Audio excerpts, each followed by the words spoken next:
there are logistics, three main stakeholders post-harvest. So this is exactly the point where the farmer shares images and locations. So from location, we can take weather data. From images, we know what are the quality available at the farm level. Of course, there are multiple sets of bioinformatics data which will reinforce whether the images are correct images or not. But in general, this is what we take, just two sets of data sets, and then we crunch that data. You can see the detection quality certificate frame in this slide. You can see the detection of different color differentiations. I will, as we go on, we will share more details. But in contextualize this, there are only two types of data sets to generate the quality certificate, and that certificate is sent to the farmer and also to the buyers. So here, farmer sends his selling offer, buyer says buying offer. If it matches, then we take care of logistics from pickup from farm till the warehouse. But there's one catch: we always pay farmer on spot. It's like a spot trading in a context of trading. It is spot trading. It's not credit-based future contracts or forward contracts. It is on spot. We pay and then we take it, deliver it to the buyer. Buyer will pay us. So that's the overall services that we have provided. To summarize, there are four services. One is AI-based quality assessments certificates, matchmaking between farmers and buyers based on that certificate, then logistics from farm till the warehouse, on-spot payment of the farmers. So these are the four types of services, which is quite different by nature. So we thought, okay, we will focus on one crop because there are multiple services. As a startup, we have very limited resources and limited capital and human resource both. So that's where we decide we will focus only on one crop, which is maize. Now, anybody wants to take a guess which place is this? Kuala Lumpur. Oh, very close. This is very close. Yeah. So this is Shanghai. Absolutely. Yeah. So I was in Shanghai for 4 to 5 months during my studies. And this is one of the places where when I visited, where it also gives perspectives of how systems, especially the physical systems, were built. I'm sure you guys have heard, you guys have seen, but from in a personal perspective, I was working as a innovation management consultant in close to Shanghai. There is a place called as Changzhou, around 60 kilometers. It's kind of an industrial city. Not as big as Shanghai, but it is quite famous for its industrial capacity. There, the idea was to understand and build and scale the innovations of water filters. And they had water filter build systems, factory which builds water filters. And here we interacted with a lot of companies from Germany because I was studying in Germany. I was coming from Germany, then interaction with Germany and also interaction with companies in US and Canada as well. How the innovations can be taken in terms of investments, because they were also worried about what kind of investments that has to be done in order to improve the filters, for example. But of course, there is always correlation with prices, right? So that was my work. And then the way the factory was working for a longer duration of time and very precise way of manufacturing with the planned schedules, this was something which was really interesting. And water filters, mainly because water filters came into forefront in China, mainly because of the environmental challenges that the country was facing during that. I was talking about 2014 when I was there. During my studies from Germany, I went there. So this also gave up in perspective for me. I traveled on October 1st to 10th. It's national holidays in China. You guys might have heard it. It's a whole China. It's off, and then they travel and then they visit their parents and loved ones. I was also there, and I traveled from Xi'an till Shenzhen, just taking trains.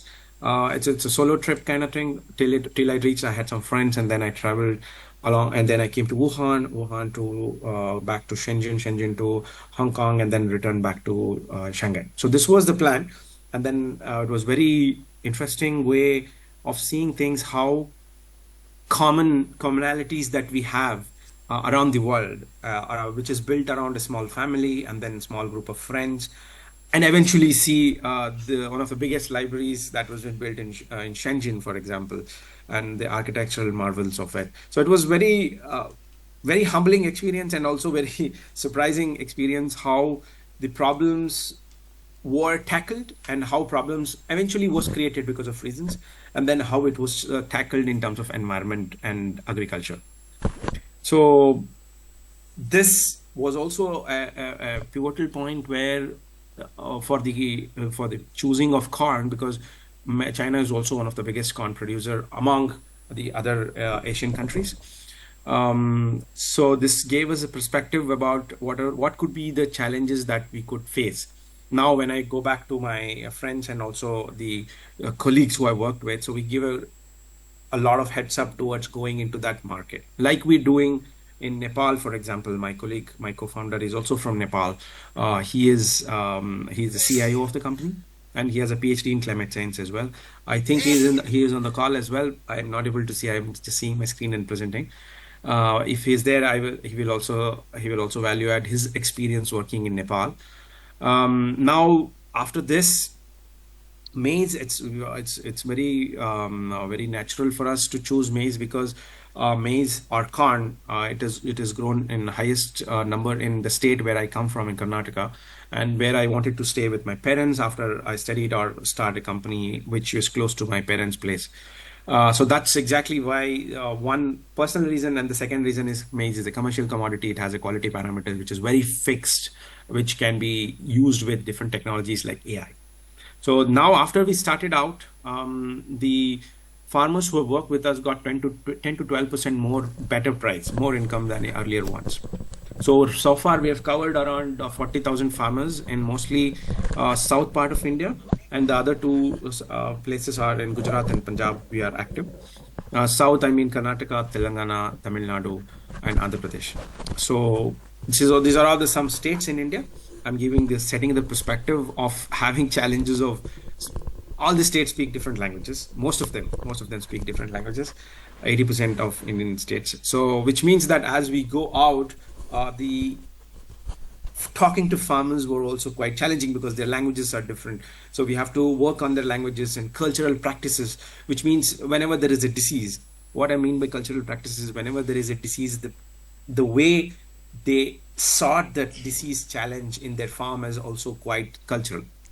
Very local level herbs are used, local level of physical differentiation, how they separate the part of the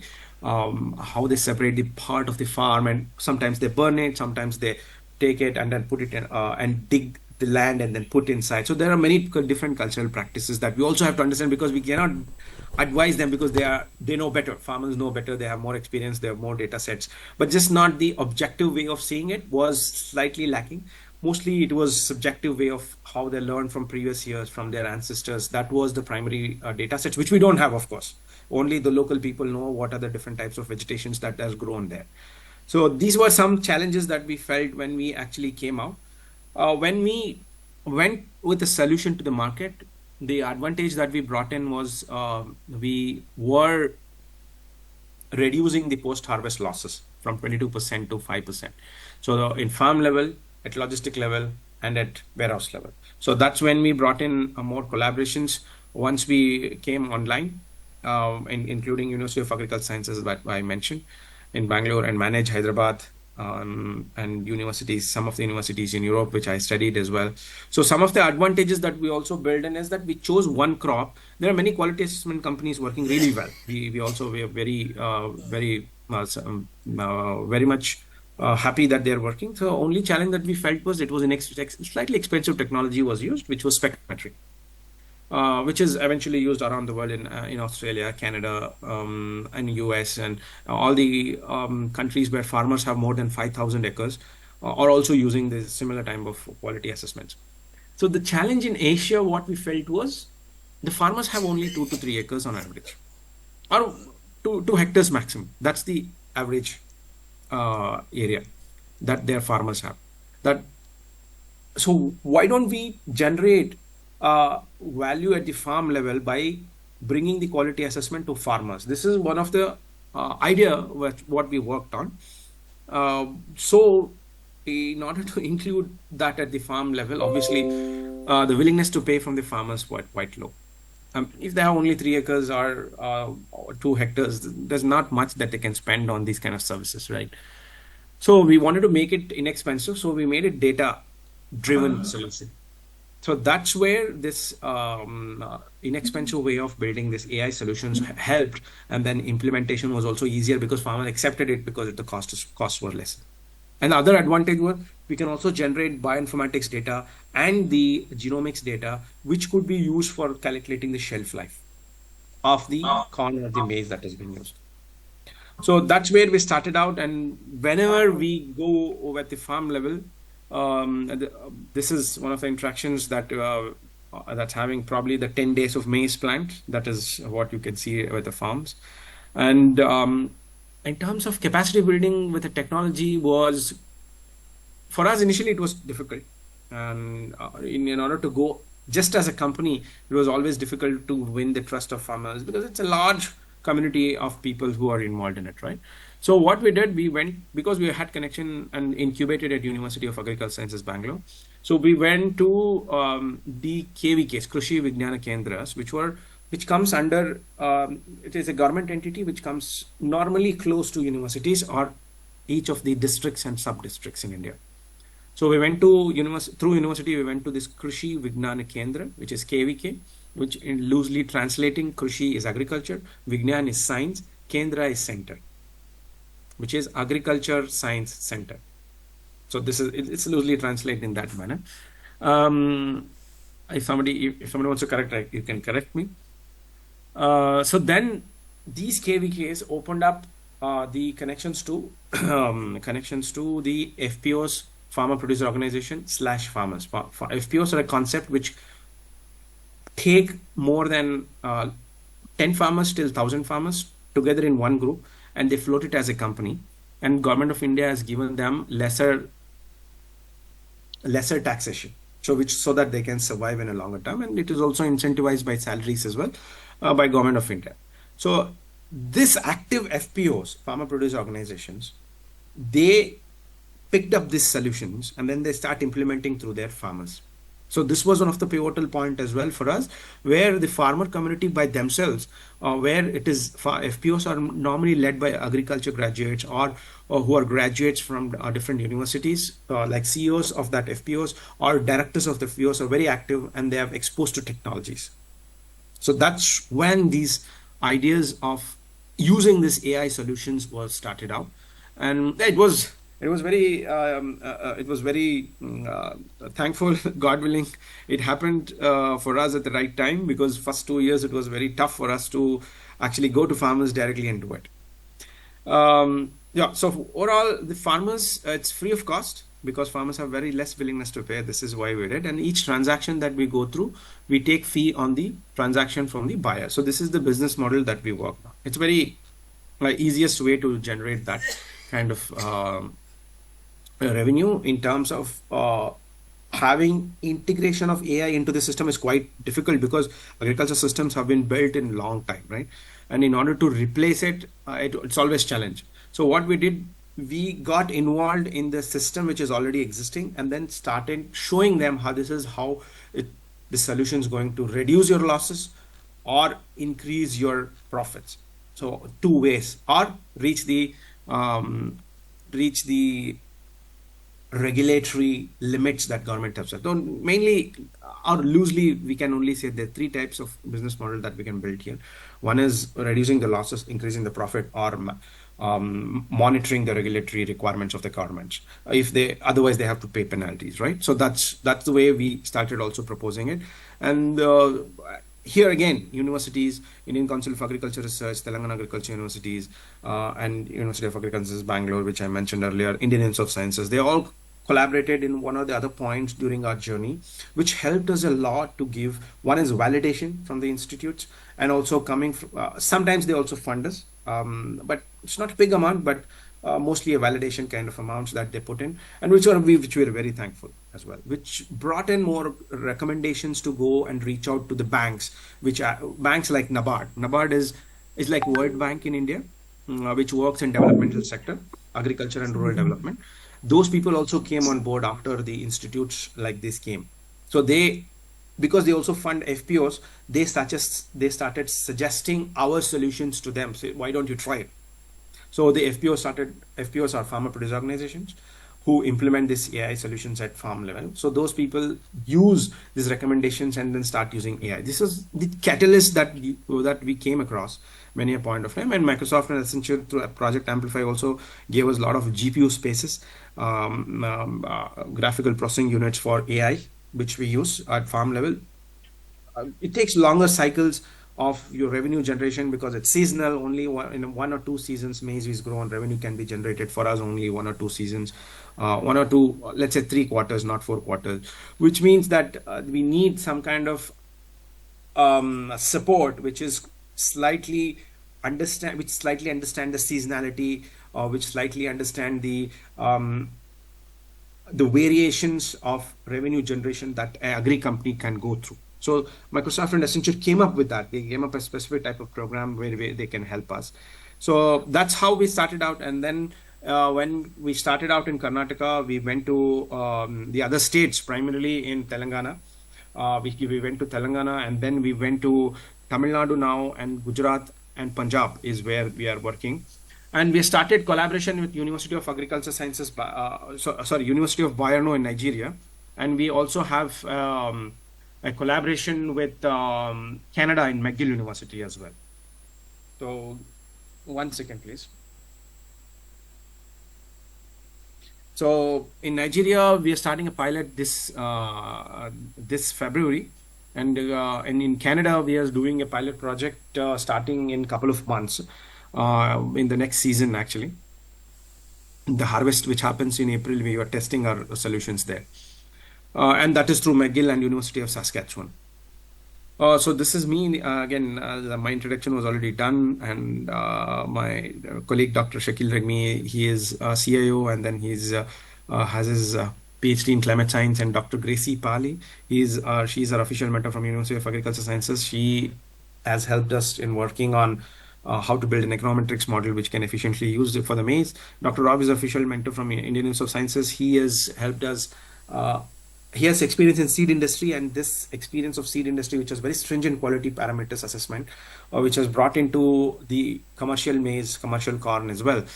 That's exactly the value addition started to build in, and we could convince the processing units to use our solutions. So these are some investments that we have raised from Government of India, Government of Canada, NABARD, IIT, IIMs, and ISC. And as we moved on, the lot of push, lot of support from government, and also a lot of support from press as well, where Economic Times of India came to us. They asked what are the different solutions that were built. They interviewed our farmers, interviewed our processing units who are buying this solution from us, and then they put a full-scale article as well. So there was, as a company, we got a lot of support from different sectors. That's why I wanted to also introduce this in this presentation. And so yeah, this is exactly what we're trying to build: 3 main stakeholders: farmers, buyers, and logistics, pivoting around quality. In terms of tech, we use images and weather data, like I mentioned earlier, very simple, straightforward data sets, which is available publicly in terms of weather, and collected photographs will be coming from the farmers. We work on, we fed into these servers and get these solutions in terms of size, color, fungus, foreign materials, and moisture. In 4 parameters, you can see here on the top: size, color, fungus, foreign materials. These are physical parameters.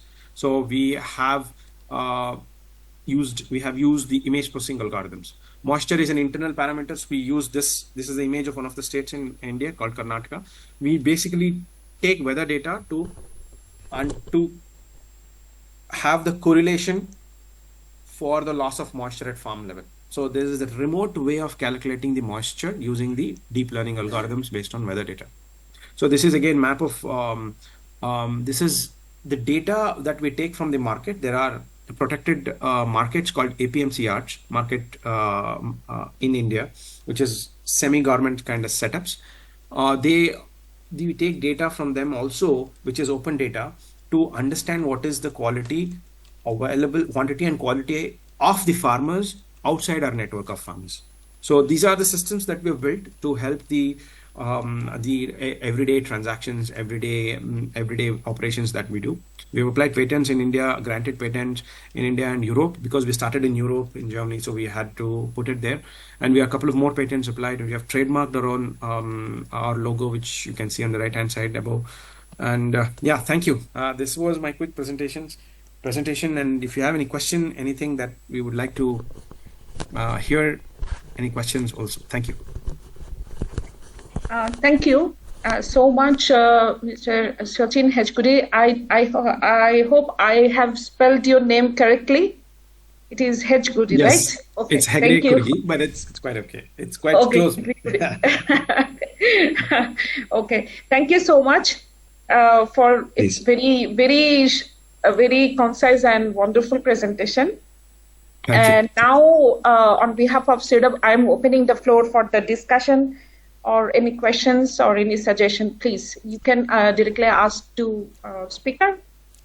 Can you stop sharing the presentation so that I can ask questions? Yes, okay. Sir, please. Okay. Yes. It was very great, Sachin. In fact, I contacted you yesterday. You see, I am from the Indian Institute of Horticulture Research. I head the Division of Social Science and Training. I'm basically a extension person. So now we also have so many projects where we would like to involve, even for example, companies like IFCO also has come out with the Krishi Devgyan app, both on the input factorization front and the output commercialization front. It's very nice that you have taken up more of the output commercialization part. And in fact, I have also developed an app called Arka Vyapar. It's available in Google Play Store. Very similar to what your line of thinking, but yours is more scientific, and it's also giving this alternate value chain end-to-end solution for a farmer's marketing problems. It's absolutely great, and IHR wishes to collaborate with your organization and how we can take up. And we do have a National Horticulture Fair from 27th to 1st March. Kindly come. Right. And I wish that I will arrange a seminar for you there on similar lines. Thank you, so nice of you. More on the personal front. Thank you, sir. Thank you. Perfect. So, very kind. Thank you. It was so nice. Okay, any more questions or advice? We have plenty of time, at least around 20 minutes. So, okay. Yeah, Dr. Venkatala. Yeah. Yeah. Good morning there. Good morning, everyone. Good morning, Doctor. I'm Dr. Venkat Mallu, research officer from NID, Hyderabad, India. Actually, sir, it's a wonderful presentation. How your company is helping the rural people, especially in marketing their produces, especially maize product. When I saw the title, so it is like a improving AI in improving the farmer's livelihood. So there are different activities, even pre-harvesting and post-harvesting. Your company is and means whatever you are doing is very good in post-harvesting, especially in selling, marketing the produce. What are the possibilities for pre-harvesting activities through AI? How can we help the farmers in handling the losses, pre-harvesting losses due to different reasons? Is there any scope for that? Can you just Yes, sir. Thank you for the question. And I want to add one thing before I start about our work and our value addition in that similar line of question. So there is a company called Plantix. When we started out in 2018, they worked with CIMET in Hyderabad. It's also in Agrisat's office campus in Hyderabad. In Patanchero, and they have floated an app called Plantix for detection of different diseases. But the problem that we felt, because it was not, we also tried it for maize, and the challenge that we felt was that when not only that company, it's been used extensively. It was started from if I'm not wrong, two Israeli colleagues who have started it and then brought it to India, something similar. And it was working well. Of course, their challenge I could see was that I have spoken with them, but the commercialization aspect of course, to sustain any products like this, you need some kind of commercial sustainability as well, right? So even though any product would be good, including ours, I'm not saying our product is good. I'm saying any product which is good or the product that we have built, we need some sustainability, financial sustainability. Otherwise, it's quite hard to sustain it. This is what we believe from the core, that we are a company, we are not NGO. In order to have a sustain this AI models and the solutions, AI is one tool. We have multiple tools that anybody can use, but now AI is riding the wave. It's a right format of question. I agree, but at the same time, my idea is to run that through the finances of the company itself, not our outside company. Which means coming to the just the models that can work, that is working around India and outside, that we have seen in agri companies, including Canada. I visited Canada just 4 months back to the University of McGill and in Saskatchewan. Even there, these solutions are innovative and useful. Innovative, I mean, it's new as well. There are a couple of companies who are working on similar models. The challenge there again is, how do we sustain it? If the company is not making profit, how does it sustain? It's just not possible to sustain any of this unless it is research based. I agree, research based is fine. So again, next, coming to how any company can generate revenue in agri. One is input selling and is output. So these are easiest way that around the world, not only in India, any agri-tech company you take, most of them are working on this model. Most of them, I'm not saying all of them, most of them. In my experience, I've been working and traveling close to 18 countries. So now, wherever I've seen startups and agri startups, reading about it, I see these two models working out well for the agri companies. There are advisory companies as well, which means advisory has to be given to farmers and farmers have to pay it. So I feel it's going to be a tough challenge for that company. But there are companies, I don't want to take advisory companies who have interacted in India, but they are doing really well.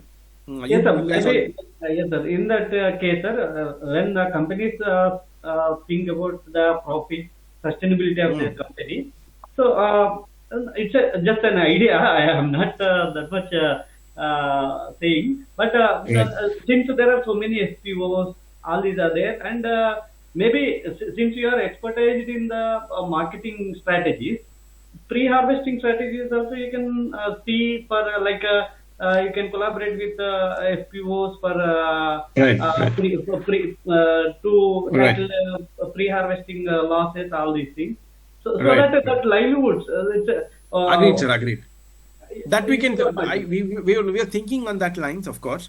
But I don't want to overpromise on these lines because, again, see, one company focusing on one crop can actually do this, like you said. It's actually, that is also, we want to build an ecosystem around the world, including Asia mainly, because we have stronger base here. We are doing in Africa, like I mentioned as well. So we want to build a network of corn and maize farmers around the world, which means that pre-harvest has to be added up at some point of time, pre-harvest advisory or solutions. We are working on it.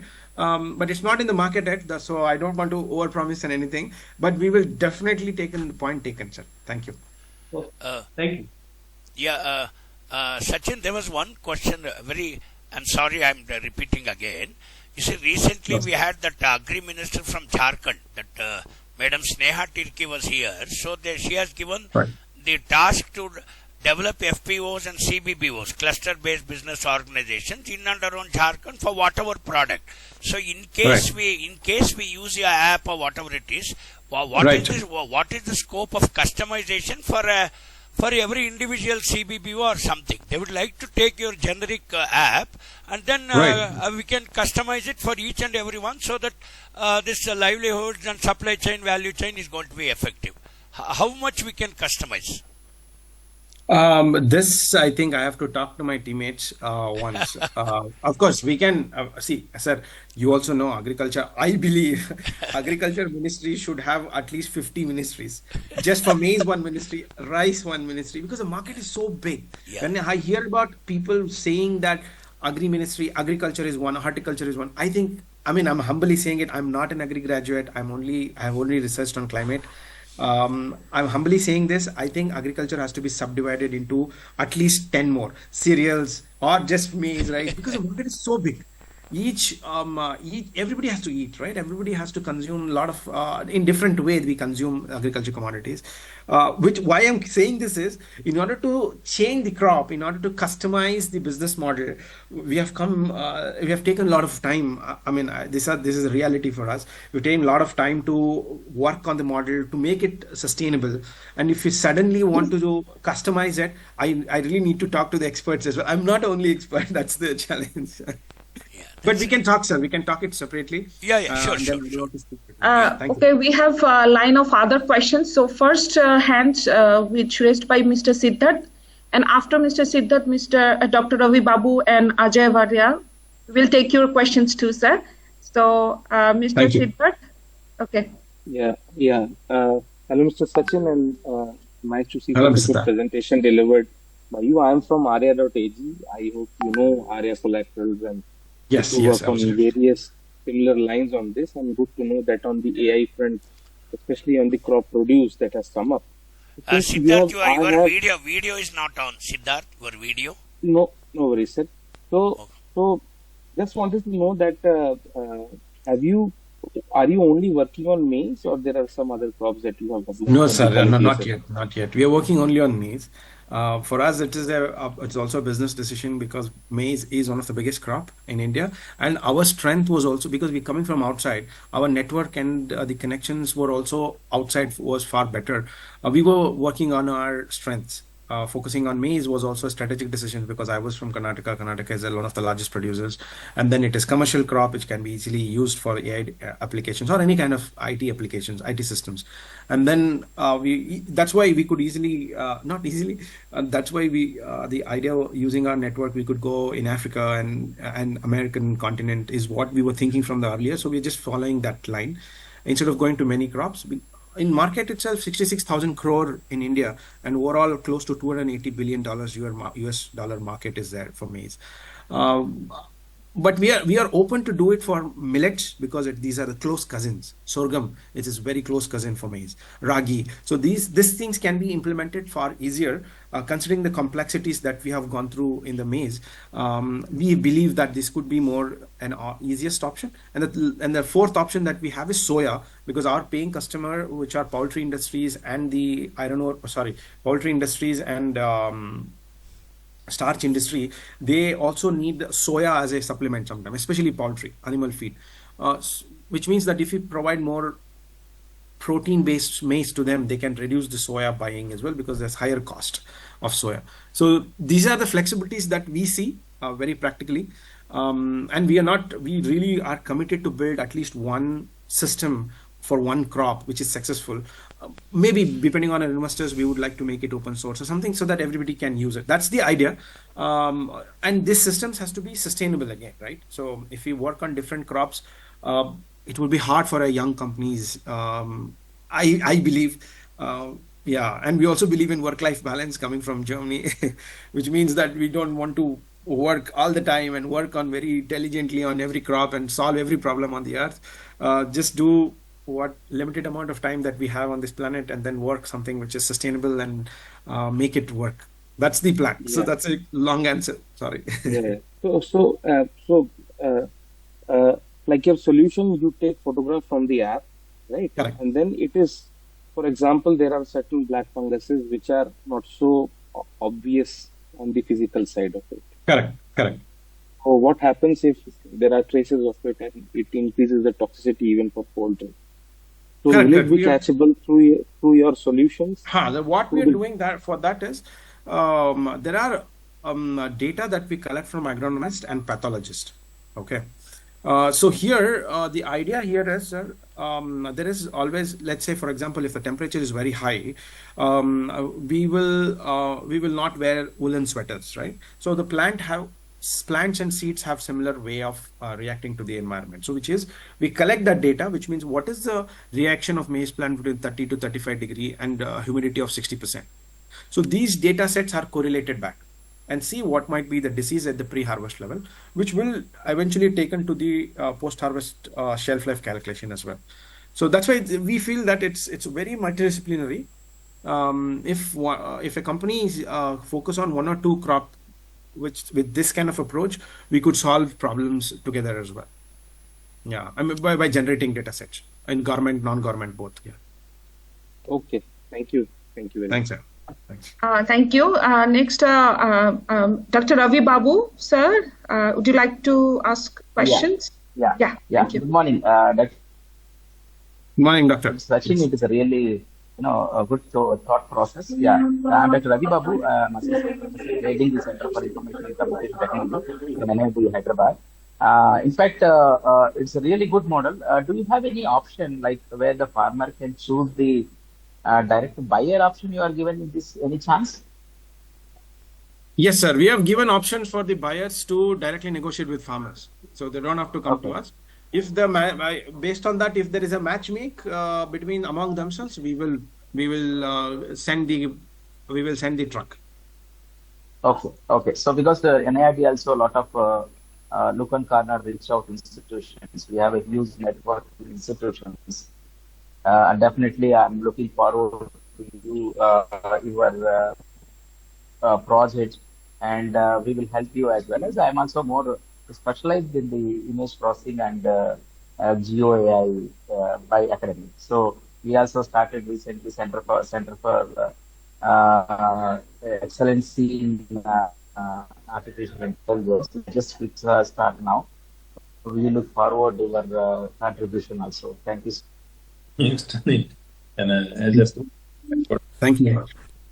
Okay, we have we have lots of questions. Next, Mr. Ajay Bhatia, you wanted to ask. Other input already purchased, so you should put up that. Mr. Ajay, yeah, sir. Yeah. Okay. I'm there. Hello, sir. Thank you, Sachin, for your presentation. That gave a lot of idea about this AI, because this is something which is emerging now, and it is spreading all over. So everybody is on a same this thing, and everybody is perceiving this technology in a different way. Right. As you were talking about how to increase the sale proceed of a farmer, and the forward linkages and the backward linkages for the input supplies and all that, and cut down the cost. So a couple of things, what you rightly said, that your identity or your company also has to be a profitable thing, right? Right, sir, right. So commercially viable. So I'm evaluating the whole thing and the whole process so that how it can be, more meaningful for a farmer. If you talk about, that you are likely to expect some infestation of pest or something like that, and giving the advice to the farmer, and he's doing some prophylactic treatment also, but and after that the pest or the disease will not come, so you can't gain the trust of the farmer whether that was a right expenditure or not. So the technology have got their own questions, but what I personally feel that the AI can be very, very, easily penetrate in the rural market if we start providing services to the farmer rather than the products, right? Which is, we are majorly focused how to give the agronomical advices to them to increase their productivity, and how to make available markets to them so that they can get the best return on their produce. Right. So apart from that, there are so many things from where we can do that. For example, if the sensor is there in the soil, and if he gets a notification that, look here, moisture is very much less. I'm not a technical person, so please excuse me. I'm expecting something much, much more beyond the capacity of the AI reach so far. Sure, sir.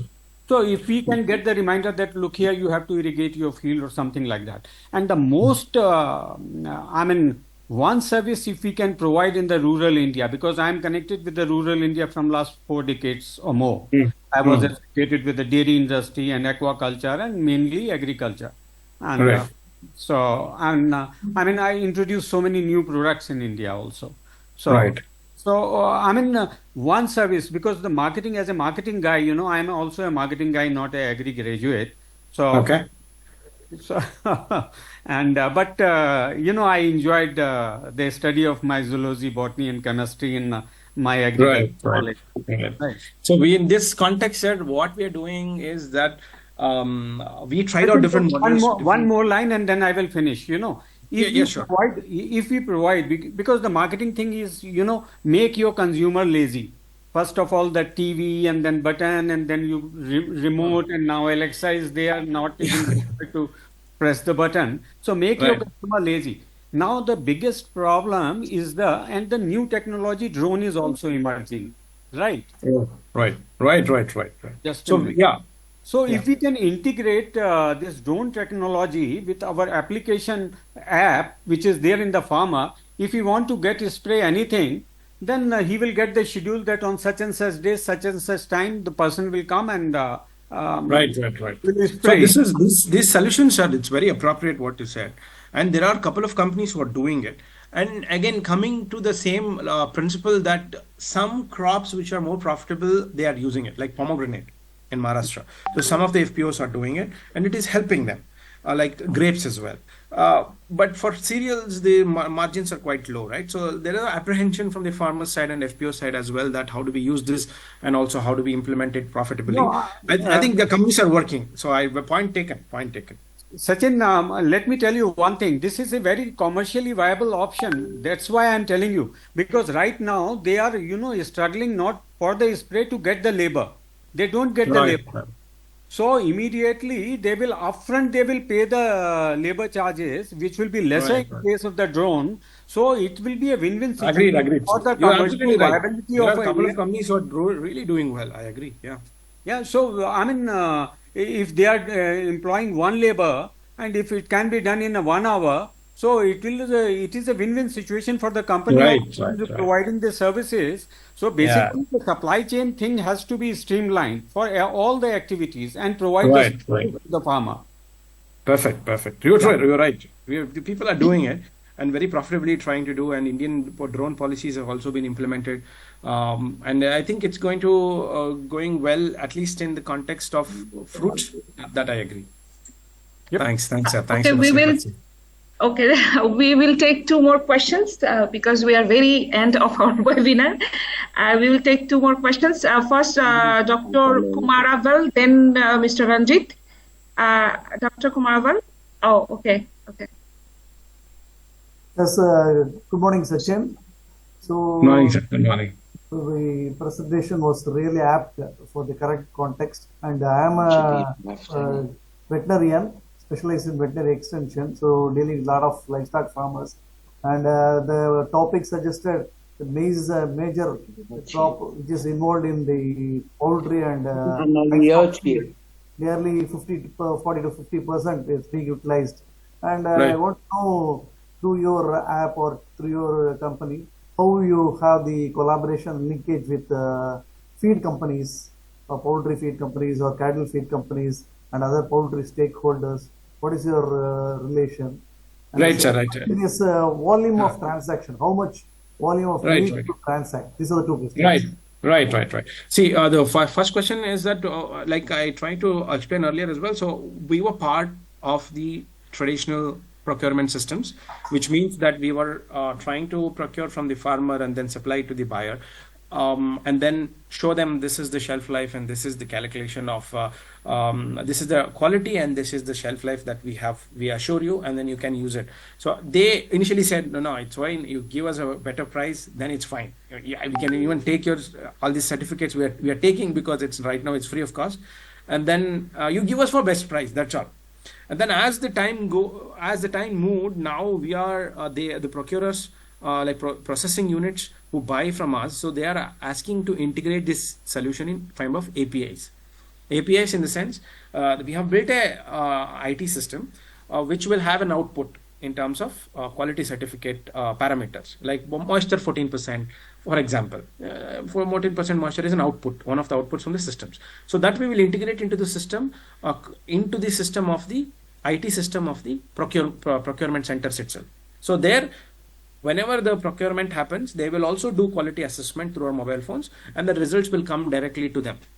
So that's kind of API collaborations we are in now. APIs are these are interface between our systems to the other the systems of procurement, IT systems. These are the keys which used, and that is where we are right now. Initially, we started out with procurement. That's it. And the second question was about volume of transaction. Volume. Each transaction is around 30 tons, sir. 30 tons, 25 to 30 tons, and we one lorry maximum amount of is 30 tons. That's why we take that. Well, in Tamil Nadu, you have a lot of feed companies who correct. We are trying to take a lot of maize. Yeah? Right. We are working in Kodalur. Some sort of association or linkage with them regularly. We are working with Suguna chickens. Yeah. We are working with them, and the farmers are in Kadalur. Oh. Yeah.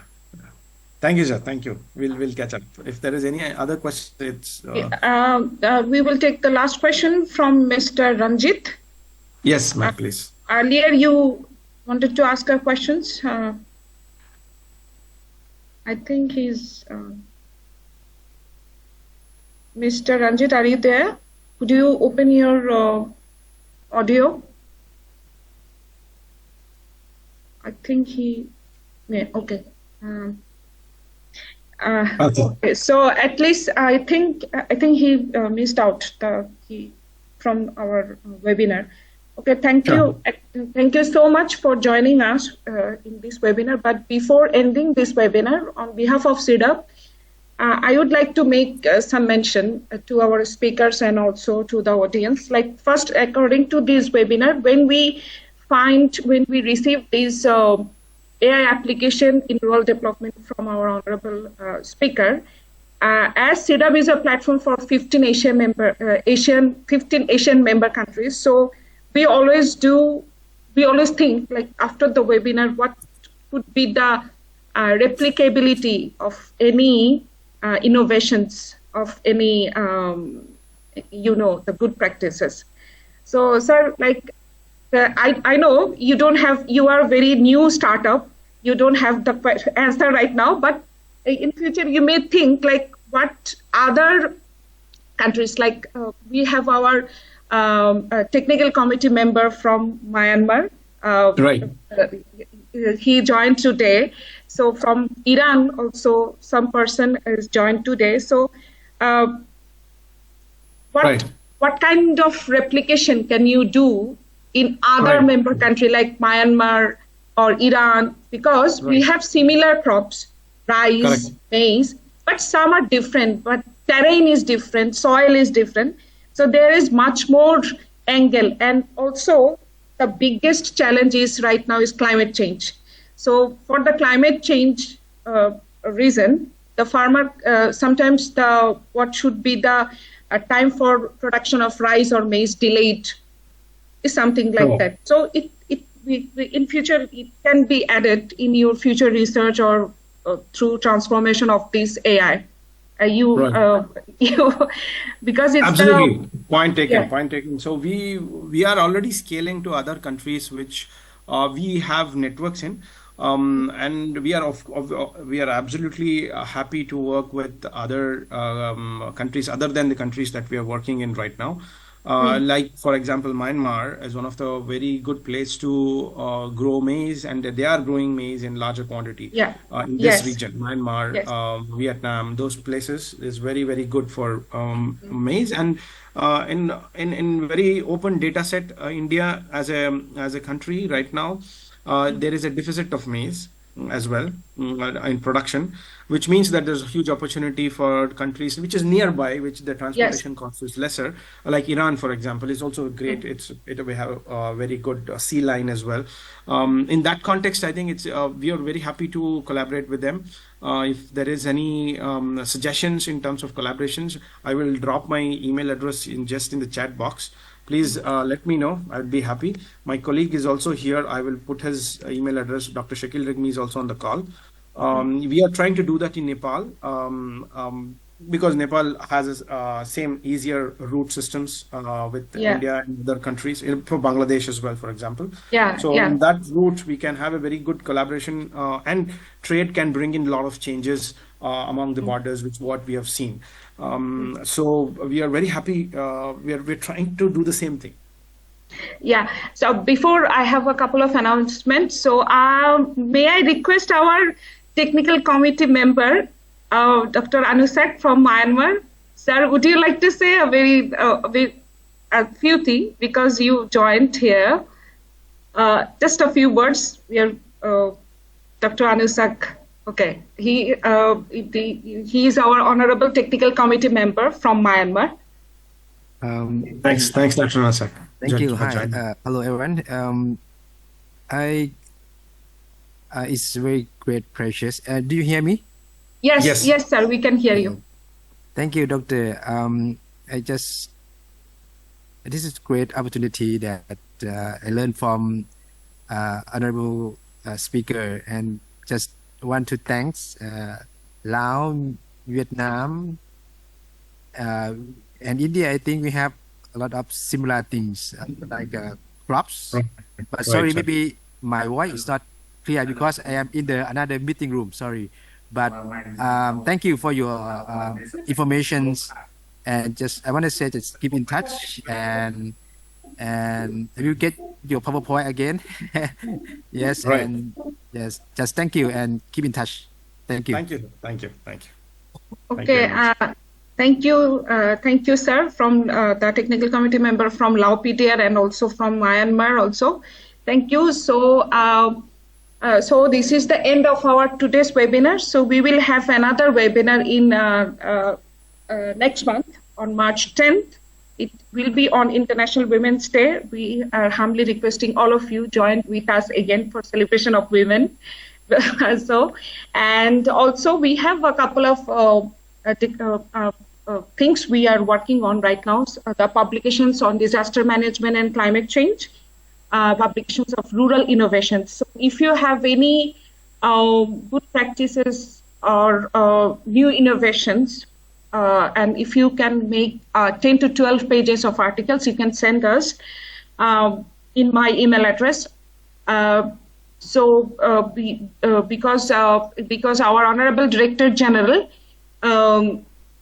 he is planning to publish 6 to 7 publications in this year. So, so we are very ambitious, and hopefully we will accomplish that. So next publication is the disaster management and climate change, which is very related to any topic. So please submit any article related to climate change or rural innovations to us. And thank you so much for joining us. Thank you all, and thank you, Mr. Sachin Hegdekudi. Hopefully you will, and I request please send me your presentation, and also if you can make a paper out of this, maybe 10 pages, it will be helpful for us. Okay. Thank you so much. Everybody. Have a good day. Okay, thank you all. Thank you, Ms. Jannat. Thank you, Ms. Jannat, for organizing this. Thank you.